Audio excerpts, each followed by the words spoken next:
Hello, good morning. Welcome back to my channel study continue. कैसे हो आप सब? आई होप कि आप सब अच्छे होंगे, स्वस्थ होंगे, मस्त होंगे, स्टडी में व्यस्त होंगे और आगे परिश्रम कर रहे होंगे। परिश्रम सफलता की कुंजी होती है और धैर्य सफलता की सीढ़ी। सही बात है, धैर्य बनाए रखना अपने आप में बहुत बड़ी चीज़ है, बहुत बड़ी चीज़। क्योंकि हड़बड़ाने से कुछ नहीं होता। आज किए और कल सफल हो गए ऐसा कुछ नहीं है। आज परिश्रम किए और कल सफल हो गए ऐसा नहीं होता है गाइस। आज शुरू किए तो करते रहना है, करते रहना है, करते रहना है। तो पता नहीं कब सफलता मिलेगी, लेकिन मिलेगी ज़रूर। तो गाइस आज है सैटरडे और मैं बना रही हूँ टमाटर की चटनी और आलू गोभी मटर बैगन मिक्स वेजिटेबल। सुबह का काम ऐसे भी बहुत फास्ट करती हूँ मैं, क्योंकि अभी हम लोग को क्या है, जितने भी हाउस वाइफ हैं और जो स्टडी कर रहे हैं उनको टाइम चुराना पड़ता है। तो इसलिए लेकिन आज सुबह से कुछ ना कुछ हो रहा है। इस हड़बड़ाहट में मेरा काम गड़बड़ हो रहा है।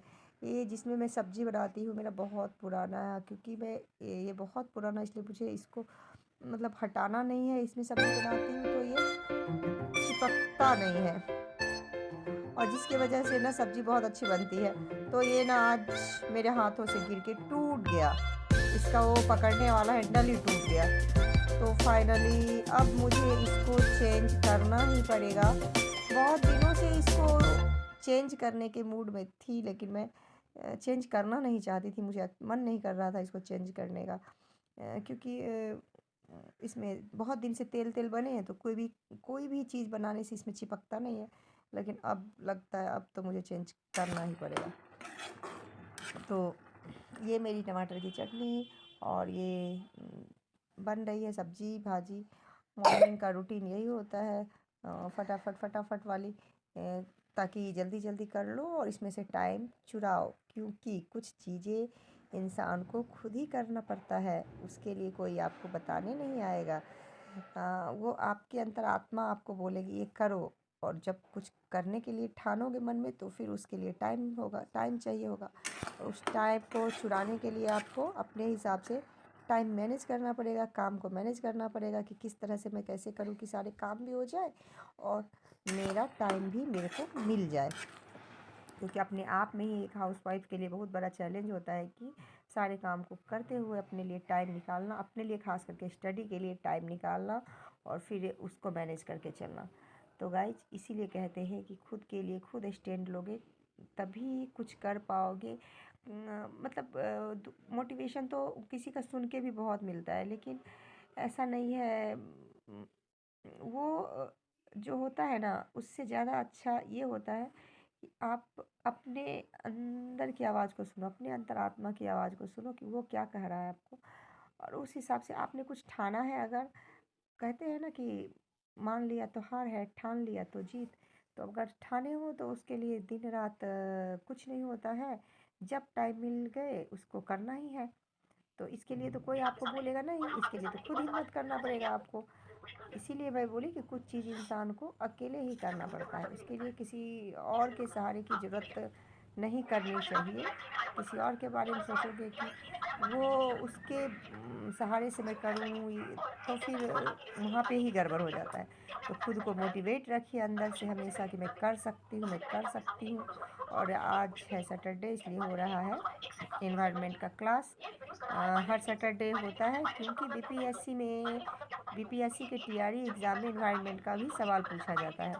इसीलिए मैम हर सैटरडे को एनवायरनमेंट पढ़ाती है। तो आज इसे पढ़ा रही है एलन नियम, एलन के रूल। तो गाइस आज से ना मेरे हर वीडियो में आपको लास्ट में एक दो क्वेश्चन का डिस्कशन मिलेगा, क्योंकि ज़्यादा क्वेश्चन करेंगे तो फिर ये हो जाता है, कन्फ्यूज़न आ जाता है। लेकिन एक दो क्वेश्चन करने से क्या होगा ना कि मुझे भी याद होंगे वो क्वेश्चन, और जो सुनेगा जो देखेगा वो एक एक दो दो क्वेश्चन करके उनको भी याद होते जाएगा।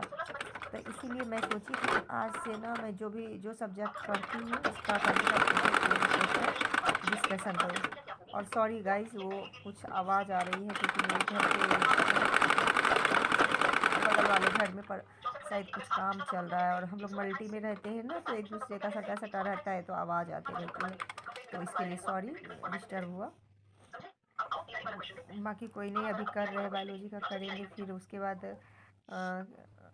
ऐसे तो मेरा ना सारा टाइम टेबल बिगड़ गया है। मैंने पहले ही बताया है कि मेरे बच्चों की तबीयत ख़राब होने की वजह से मेरा सारा टाइम टेबल बिगड़ गया। अब इतना ही नहीं, मैं खुद ही बीमार हो गई हूँ। लेकिन मैम का क्लास में कंटिन्यू करती हूँ, और उसके बाद भी मैं जब जिस हिसाब से मुझे टाइम मिलता है उस हिसाब से मैं 10 मिनट, 20 मिनट, 25 मिनट जितना भी मिलता है, और नहीं मिल पाता है ज़्यादा पढ़ने का, तो ऑनलाइनर ही कम से कम 10 क्वेश्चन उसी को पढ़ लूँ। 10 मिनट का टाइम मिला, 20-20 क्वेश्चन उसी का पढ़ लेती हूँ। मतलब टाइम को यूटिलाइज़ करना पड़े है, मतलब मेरे माइंड में एक ही चीज़ अभी घूम रहा है कि मुझे टाइम का यूटिलाइज़ करना है। और सोना तो, नींद तो बहुत आती है क्योंकि 2-3 रात बहुत जगे हैं बाबू को लेकर। लेकिन नींद में भी आँख बंद करने पे ऐसा लगता है कि अरे यार ये टाइम पास हो रहा है। भले मतलब हिम्मत नहीं होती है, लेकिन उठ के बैठने से फिर उठ के बैठती हूँ, अरे यार थोड़ा देर पढ़ लेते हैं। भले पढ़ते-पढ़ते 5 क्वेश्चन पढ़ने के बाद क्या बोलते हैं, भले फिर से मैं सो जाती हूँ। हाँ, तो फिर ये आवाज़ ना बहुत डिस्टर्ब करता है। कोई नहीं, क्या कर सकते हैं, किसी को मना भी तो नहीं कर सकते हैं। Sorry, sorry. तो फाइनली वो फिनिश हो गया है। अब चल रहा है फिजिक्स का motion chapter. Motion chapter ma'am पढ़ा रही है और मैं पढ़ रही हूँ। मुझे ना कई लोग बोलते होंगे कि वो मैम का ही हमेशा दिखाती है, मतलब या फिर कोई बुक वुक के बारे में कुछ नहीं। तो मैं बता दूँ गाइज़ कि मैं ना बुक ज़्यादा प्रीफर नहीं करती हूँ, क्योंकि मैं ज़्यादातर नोट्स से ही पढ़ना पसंद करती हूँ। तो मुझे बुक पढ़ने में ज़्यादा अच्छा नहीं लगता है, क्योंकि हर किसी का अपनी चॉइस होती है। वैसे आप जो भी इंसान बुक पढ़ना, मतलब जो भी बुक से तैयारी करना चाहते हैं, तो एनसीईआरटी, सबको पता है कि एनसीईआरटी ही फॉलो करना पड़ेगा, कम से कम 10th तक का तो ज़रूर। तो लेकिन मैं बुक प्रीफर ज़्यादा नहीं करती, मैं बुक ज़्यादा से ज़्यादा वन लाइनर पढ़ती हूँ। क्योंकि मुझे बुक पढ़ने में मज़ा नहीं आता है। मैं बुक पढ़ने बैठती हूँ तो मेरे को नींद ही आ जाती है, इसलिए मैं खुद के हाथों से बनाए हुए नोट्स को पढ़ने में ज़्यादा बिलीव करती हूँ। 4 जगह 4 बुक पढ़ूँगी, समझ में आएगा नहीं, थ्योरी उसके लैंग्वेज अलग होते हैं। और उसके बाद क्या बोलते हैं, इससे अच्छा है कि जो नोट्स बनाए हैं उसी को बार-बार पढूँ, तो आई थिंक कि इससे हो जाएगा। तो इसीलिए गाइज़ मैं बुक के बारे में ज़्यादा नहीं बताती, क्योंकि मैं बुक ज़्यादा पढ़ती नहीं, बस गिने-चुने 2-4 बुक हैं, जैसे रीजनिंग का, कुछ प्रैक्टिस के लिए रीजनिंग का, मैथ का, और वन लाइनर लुसेंट का, यही सब, साइंस का भी लुसेंट का। तो मैं बस यही सब बुक को पढ़ती हूँ, और ज़्यादा बुक को मैं नहीं पढ़ती हूँ। तो उसके बाद मैम के क्लास करने के बाद जैसा कि बताया है, बच्चे का तबीयत ख़राब था, तो फिर उनके पास गई, उनको सारा दवाई वगैरह इधर उधर करके फिर मैं दोपहर का खाना बना के फिर मैं शाम को रीजनिंग की, क्योंकि मैथ और इंग्लिश मेरा स्किप होते जा रहा है। मैं करूँगी, 4-5 दिन अभी लग जाएंगे मेरे को इसको मैनेज करने में, लेकिन फिर भी थोड़ा थोड़ा कर रही हूँ। तो ये रीजनिंग का अल्फ़ाबेट में पढ़ी थी, उसका क्वेश्चन सॉल्व कर रही हूँ। और उसके बाद रात में मेरी बेटी का तबीयत ख़राब है, तो मेरे गोद में सोई है, तो मैं सोची बैठे बैठे वन लाइनर ही कम से कम कर लूँ। तो गाइज आज का मेरा यही रूटीन था।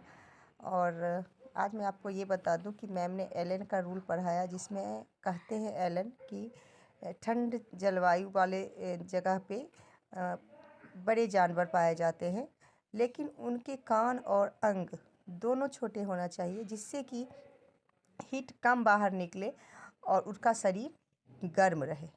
तो एलन का ये रूल है। और थैंक यू सो मच देखने के लिए।